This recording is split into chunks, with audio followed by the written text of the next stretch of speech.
राधा स्वामी जी, आज की जो साखी है वह लोक लाज पर है कि अक्सर ही सत्संगी भाई बहन बहुत ही जब बाबा जी को मानते हैं या सतगुरु के घर जाते हैं तो कभी कभी ऐसी रिश्तेदारियां जुड़ जाती हैं वह लोग नहीं मानते। तो सत्संगी होकर लोग लाज करने लगते हैं कि अगर हमारे ये रिश्तेदार मानते नहीं हैं तो हम उन्हें राधा स्वामी जी नहीं कहेंगे, हम उन्हें सत श्री अकाल कह देंगे या हेलो हाय कुछ भी कह देंगे, लेकिन राधा स्वामी जी नहीं कहेंगे, वह हमें बुरा मानेंगे। आपस में भी अगर सत्संगी कहीं मिल रहे हैं ना तो साथ में अगर उनके साथ कोई है तो वहाँ जाकर हेलो हाय कुछ भी कह लेंगे, लेकिन राधा स्वामी जी नहीं कहेंगे। ऐसा बहुत से सत्संगी परिवारों में होता है कि हम सत्संगी होकर भी लोक लाज में इतने घिरे हुए हैं कि जो हम हैं उस चीज का हम किसी को एहसास ही नहीं कराना चाहते। आज की जो साखी है वह भी बहुत ही प्यारी है और बाबा जी के साथ मिलाने वाली है, लोक लाज पर है। एक परिवार था जो सत्संगी था, बाबा जी को बहुत प्रेम करता था। उनकी 2 बेटियां थीं जो बहुत ही अच्छी और सुशील थी। पहले तो वह परिवार अपनी बेटी के लिए ऐसा ही परिवार ढूंढते रहे कि हमें कोई सत्संगी परिवार मिल जाए, लेकिन सत्संगी परिवार कोई ऐसा नहीं मिल रहा था कि जो अच्छा परिवार, जो जिसके पास ज़्यादा गाड़ी हो या धन दौलत हो। कभी कभी हो जाता है कि ऐसे परिवार नहीं मिल पाते। अब सत्संगी परिवार वालों का सपना था, उस लड़की का सपना था कि मुझे ऐसा परिवार मिले, चाहे वह सत्संगी ना हो लेकिन ऐसा हो कि उनके पास सारा कुछ हो। अब बाबा जी की दया मेहर से उन्हें वैसा ही परिवार मिला, काफ़ी रिच परिवार मिला, लेकिन वह बाबा जी को बिल्कुल भी नहीं मानते थे। अब रिश्ता भी हो गया, शादी भी हो गई। जब शादी हो गई तो शादी के बाद जो ससुराल वाले थे वह बाबा जी को बिल्कुल भी नहीं मानते थे। अब लड़की अगर कोई बात भी करना चाहती थी या कहती थी कि मुझे डेरे जाना है या सत्संग पर जाना है, तो जो ससुराल वाले थे वह कहते थे कौन से बाबा जी की बातें करती रहती हो, उन डेरे वाले बाबा जी की बात करते हो, उनकी तो इतनी इतनी बातें जो है बाहर निकलती हैं, हम तो नहीं मानते और ना ही तुम्हें बात करने की कोई ज़रूरत है। अब 1-2 बार उस लड़की ने बहुत कहने की कोशिश की, लेकिन परिवार वाले उस चीज़ के लिए राजी ही नहीं हुई। नई नई शादी हुई थी तो हस्बैंड वाइफ में लड़ाई भी हुई। अब वाइफ ने सोचा कि अगर ऐसे ही लड़ते रहे तो घर का माहौल खराब हो जाएगा। जब भी वह ससुराल जाता था, लड़का लड़की अपने मायके जाती थी, तो क्या होता था, शुरू में उनको भी ये पता नहीं था कि मतलब ये ससुराल वाले इतना ज़्यादा विचार करते हैं और बाबा जी से इतना चिढ़ते हैं कि अगर हमने कोई बात भी कर दी तो इन्हें मतलब बहुत बुरी लगेगी। अब सत्संगी परिवार था, जब जाते थे तो बेटी जो थी वह अपने पिताजी को राधा स्वामी कहा, पिताजी ने भी, माता ने भी, परिवार वालों ने भी, सबने राधा स्वामी कहा। लेकिन इस चीज़ को लेकर जो उनका जवाई था उसे बहुत ज़्यादा मतलब चिड़चिड़ापन लगा कि ये राधा स्वामी क्या होता है, कोई सत श्री अकाल कह लो, कोई हेलो हाय कह लो, राधा स्वामी जे भी कोई वर्ड है राधा स्वामी। अब वह जो भाई था वह अपनी वाइफ से कहने लगा कि ऐसा है, आज तो मैंने ये राधा स्वामी वर्ड सुन लिया है, आगे से अगर मैं कभी भी ससुराल में आऊँ ना तो मुझे राधा स्वामी सुनना है और ना ही कोई और वर्ड सुनना है। नमस्ते कहो, हेलो हाय करो, ये क्या हुआ राधा स्वामी? क्या आप लोगों को कोई और बातचीत नहीं आती? जब भी आप बैठते हो बाबा जी की बातें, बाबा जी की, कौन सा बाबा? वो बाबा बहुत मतलब बातें करता था। अब 1-2 बार ऐसे ही लड़ाई हुई वहाँ जाकर भी। अब लड़की भी अपने घर वापस आ गई और जो लड़का हस्बैंड वाइफ थे वह ऐसे ही लड़के वापस आ गए। अब जब माता पिता को इस बात का पता लगा कि ये तो बहुत ही मतलब हालात ख़राब हो रहे हैं, हमारी बेटी तो बहुत परेशान है, दुखी है। अब 1-2 बार फ़ोन पर भी बात हुई तो बेटी ने यही बताया कि पापा आप ना राधा स्वामी मत कहा करो। जब भी मैं आपको फ़ोन करती हूँ तो मैं आपको सिर्फ़ और सिर्फ नमस्ते कहा करूँगी और मैं तुम्हें कुछ नहीं आपको कहूँगी। तो पिताजी कहने लगे, बेटा ये कौन सी बात है, हम तो सत्संगी हैं, एक दूसरे को तो हम राधा स्वामी कह ही सकते हैं ना, अगर जवाई नहीं मानता तो कोई बात नहीं। तो वह लड़की कहने लगी कि मेरा घर क्यों बर्बाद कर रहे हो आप लोग, मेरा ऐसे घर बर्बाद हो जाएगा। जब उन्हें पसंद ही नहीं है तो आपको जरूर राधा स्वामी कहना है। अब सत्संगी परिवार कहने लगा कि ठीक है बेटा, नहीं कहते। अब उन्होंने वैसा ही करना शुरू कर दिया। जब भी उनके घर कोई बहन भाई आता था, कोई भी आता था, अब उन्होंने अपना राधा स्वामी जो वर्ड था उसको बंद कर दिया और नमस्ते हेलो हाय कहने लगे। ना ही कोई बाबा जी की बात करते थे, ना ही कुछ करते थे। ऐसे ही जो समय था वह रफ्तार से बीतता जा रहा था। अब छोटी बेटी का भी रिश्ता करना था। अब छोटी बेटी का जहाँ रिश्ता हुआ वह सारा परिवार सत्संगी था। जब बड़े जवाई को इस बात का पता लगा तो इस बात से भी बड़ी चिड़चिड़ाहट हुई कि कैसे परिवार में, सत्संगियों के परिवार में तुमने अपनी लड़की की शादी कर दी है। ना उनके पास इतना बजट है, ना पैसा है, ना कुछ है। क्या मम्मी पापा ने कुछ भी नहीं देखा? तो वह जो बड़ी लड़की थी वह कहने लगी कि आपको इसमें क्या चिंता हो रही है, सब कुछ है उनके घर, वो भूखे नहीं हैं। मेरे माता पिता ने लड़की का अगर हाथ दिया है, मेरी बहन का हाथ दिया है, तो उनके घर सब कुछ है। अब आपके पास मालिक ने इतना कुछ दिया है तो आप उस चीज का अहंकार करते हो। अब उनके पास उतना ही है कि मालिक उनका सब कुछ ठीक करेगा। तो वह जो भाई था, वह जो बड़ा जवाई था, वह कहने लगा मैं तो सत्संगियों की शादी में नहीं जाऊंगा। पता नहीं राधा स्वामी हर टाइम राधा स्वामी, वहां भी सारे तुम्हारे रिश्तेदार बस राधा स्वामी करेंगे। अब इस बात को लेकर भी बहुत ज़्यादा लड़ाई झगड़ा हुआ। वह जो भाई था, जो जवाई था, वह कहने लगा मैं तो शादी पर ही नहीं जाऊंगा। अब लड़की ने कहा कि देखिए, मेरे माता पिता की इज्जत का सवाल है। मैं मानती हूं कि आप बाबा जी को नहीं मानते, लेकिन मेरी भी इज्जत का सवाल है। मैं आपसे कहती हूँ बस आप मेरे साथ चलो, आपको जहाँ अच्छा लगता है वहाँ जाकर बैठ जाना, लेकिन एक बार मेरी बात मान लीजिए, उसके बाद भले ही आप मुझे कभी मत जाने दीजिएगा।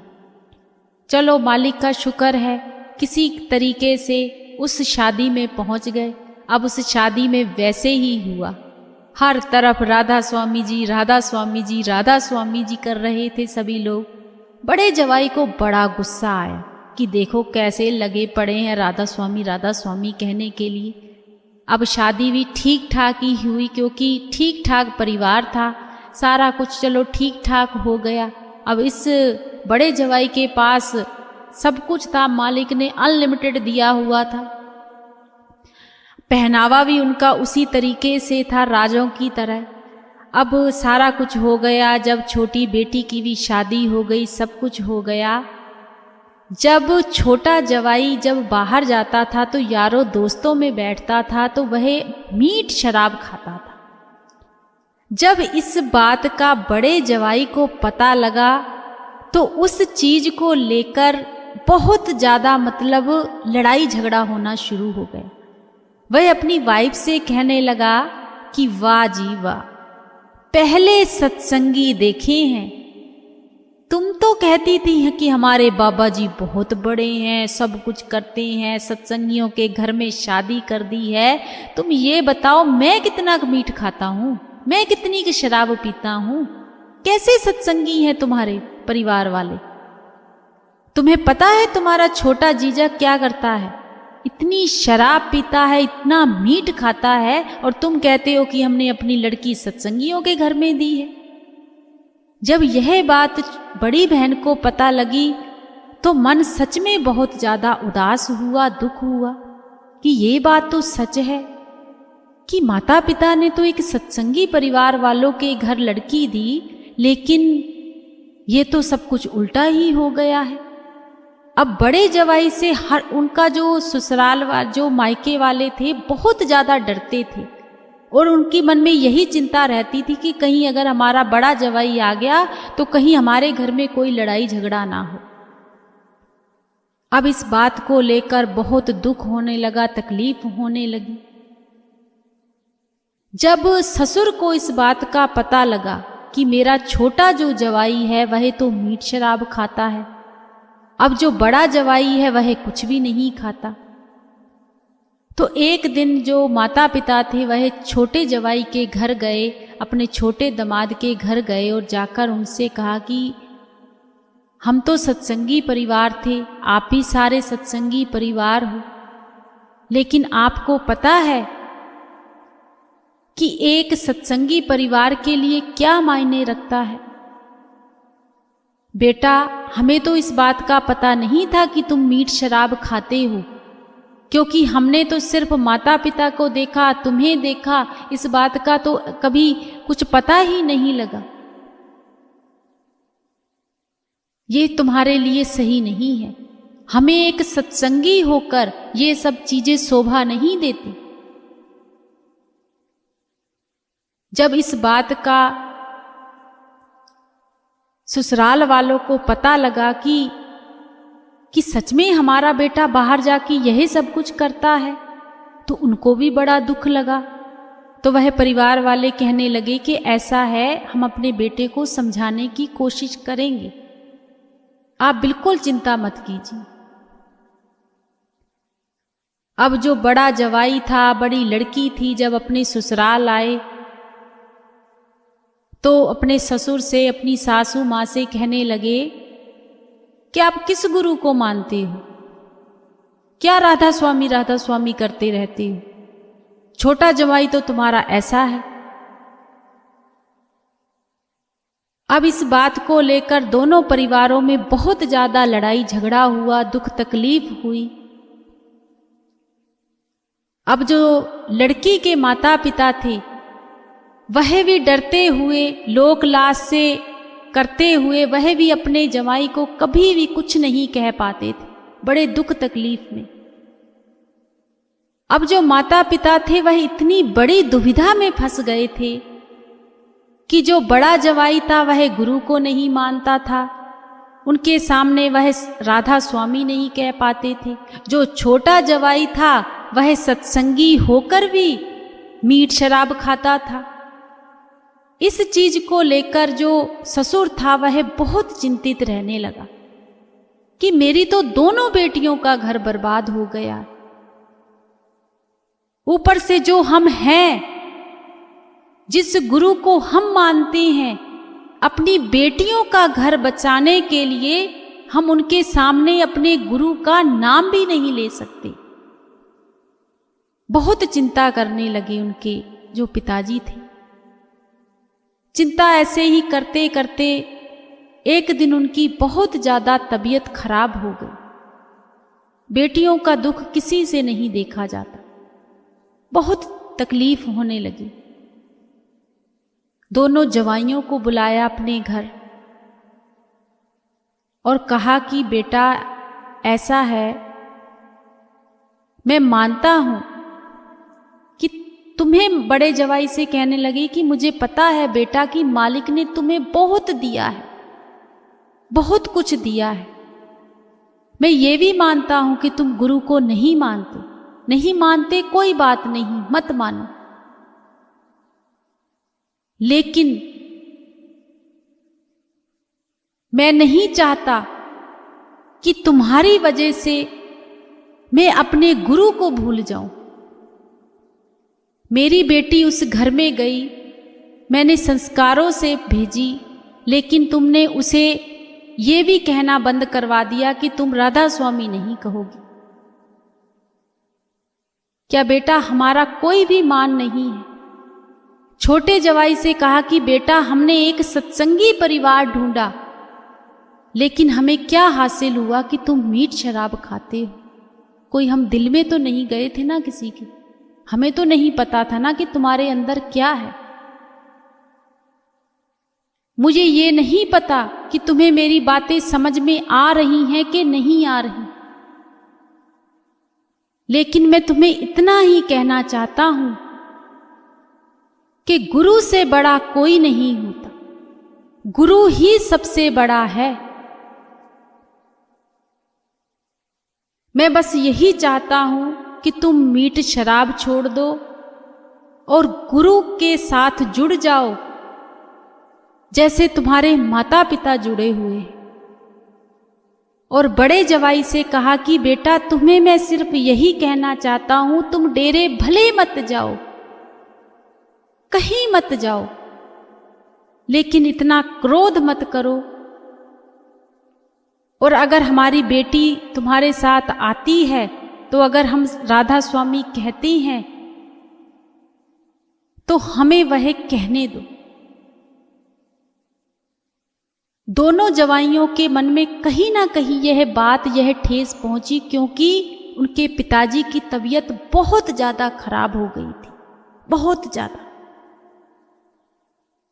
भजन सिमरन भी उनके पिताजी का बहुत था। बड़ा जवाई कभी भी रात नहीं रुका था उनके घर, क्योंकि वह अपने आप को बहुत बड़ा मानता था। उस दिन हालात बहुत खराब थे, हालत बहुत खराब थी, तो दोनों जवाई वहां पर रुके, दोनों बेटियां वहां पर रुकी। क्या देखा कि पिताजी भजन सिमरन पर भी कितना टाइम बैठती हैं, बीमार होने के बावजूद भी। जब इस चीज को देखा तो जो बड़ा जवाई था वह कहने लगा अपनी वाइफ से, पिताजी की हालत तो इतनी खराब है, पर ये बैठे किस तरीके से, इतना समय कैसे बैठ सकते हैं? तो बड़ी लड़की की आंखों में आंसू आ गए। वह कहने लगी, बिठाने वाला तो वह हमारा गुरु है, पर आपने तो हमें अपने गुरु से ही दूर कर दिया है। आपकी वजह से तो मैं उनका नाम भी नहीं ले सकती। छोटे जवाई ने भी इस चीज को देखा। जब सुबह हुई तो जब दोनों जवाई और दोनों बेटी घर को आना चाहते थे तो ससुर ने फिर पास में बिठाया और कहा कि बेटा, मेरा जो समय है वह फलाने फलाने दिन आने वाला है, मेरे गुरु का हुक्म हो गया है। जब यह बात दोनों बेटियों ने सुनी तो उनकी आंखों से सिर्फ और सिर्फ आंसू और अपने पिताजी के गले लग गई कि ऐसी कैसी बातें कर रहे हो पिताजी। लेकिन दोनों जवाइयों ने इस चीज को एक मजाक समझा। उन्होंने कहा कि इसका दिमाग खराब हो गया। ऐसा कौन सा गुरु है जो पहले ही आके बता देगा कि फलाने फलाने दिन, देखते हैं क्या होता है। अब दोनों बेटियां रोती हुई जब अपने घर आई तो दोनों जवाइयों ने एक ही बात कही कि ऐसा कौन सा गुरु है जो तुम्हारा गुरु ये बता के गया है फलाने फलाने दिन, देखते हैं कि फलाने फलाने दिन, फलाने फलाने टाइम ऐसा होगा। दोनों लड़कियां कहने लगी, देख लेना, अगर बाबा जी यह बात कह के गए हैं ना तो यह सच ही है। अब बेटियों का मन कहाँ लगे? बेटियां तो यही कहें कि हमें वहीं जाना है, अपने पिताजी के पास जाना है। एक दो दिन अपने ससुराल रहीं और अपने पिताजी के घर आ गई, लेकिन दोनों जवाई इस चीज को मजाक समझ रहे थे। आपस में बातें करने लगे कि इनका दिमाग खराब हो गया है। ऐसा भी कभी होता है। लेकिन मालिक ने वैसा ही किया। जौन सा टाइम था, जौन सा समय था, उसी समय पर उनके पिताजी के जो श्वास थे वह पूरे हो गए। जब श्वास पूरे हुए तो दोनों जवाइयों की आंखें खुल गई कि सच में ऐसा होता है क्या। तो उस दिन बड़े जवाई की भी आंखों में आंसू थे और छोटे जवाई की आंखों में भी आंसू थे। उसके बाद जो भी पिताजी का क्रियाक्रम जो भी होना था वह सारा कुछ हुआ, लेकिन मन में कहीं ना कहीं यह बातें फिट हो गई कि सच में गुरु होता है।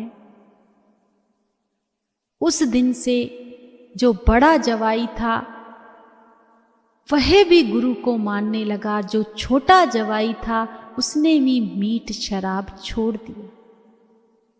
देखो मालिक के रंग। और उस दिन के बाद से जो बड़ा जवाई था, जो कहता था कि कभी किसी को राधा स्वामी नहीं कहनी, हमेशा नमस्ते कहो, ये कहो, वो कहो, अब उस भाई ने अपनी लोक लाज भी छोड़ दी। उसके परिवार में कोई भी सत्संगी नहीं था, कोई बाबा जी को नहीं मानता था, लेकिन वह स्पेशल कहता था सबके सामने कि मैं राधा स्वामी हूं, मैंने बाबा जी को मानता हूं, मैं डेरे जाता हूं, मैं गुरु को मानता हूं। छोटा तो था ही था, बस उसकी मीठ शराब खाने की आदत थी, तो उसका तो कोई मतलब ही नहीं। लेकिन बड़े जवाई ने वह करके दिखाया। उसने लोक लाज सब छोड़ दी।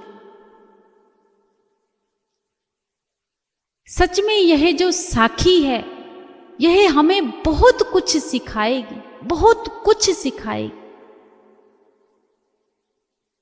कि कई बार हम इतने ज्यादा लोक लाज में फंस जाते हैं कि हम 4 लोगों के बीच बैठकर भी राधा स्वामी कहना पसंद नहीं कर पाते, क्योंकि हमें रिश्तेदारियां निभानी होती हैं। लेकिन जब मालिक चाहता है तो पासा ही पलट जाता है। तो हमें हमेशा अपने, अगर हम गुरु को मानते हैं, हम अगर सत्संगी हैं, चाहे कोई माने चाहे ना माने, लेकिन हमें कभी भी लोकलाज नहीं करनी चाहिए। हमें हमेशा गुरु के साथ रहना चाहिए। हमें फक्र से कहना चाहिए कि हाँ हम सत्संगी हैं। लेकिन अगर उनके पिताजी यह सब कुछ करते थे तो उनको मालिक ने इतना अच्छा एक साथ दिया कि मालिक ने दोनों जवाइयों का सारा कुछ बदल दिया, सब कुछ बदल दिया। तो हमें भी वैसे ही बनना चाहिए। हमें अपने गुरु से हमेशा प्रेम करना चाहिए, लोक लाज से दूर रहना चाहिए। हमें फक्र से कहना चाहिए कि हम राधा स्वामी हैं, थे, हैं और हमेशा रहेंगे। यही असलियत होती है असली सत्संगी की। सच में अगर हम 4 लोगों के बीच में जाते हैं ना, तो हम कई बार सोचते हैं कि हम ना कहें, लेकिन कहना चाहिए, जरूर कहिए। अगर आप गुरु वाले हो तो कहिए। हम जो हैं वही दिखाना चाहिए। तो हमारे गुरु भी उस चीज को लेकर बहुत ज्यादा खुश होते हैं, प्यार करते हैं, और भजन सिमरन भी हमारा तभी चलता है। राधा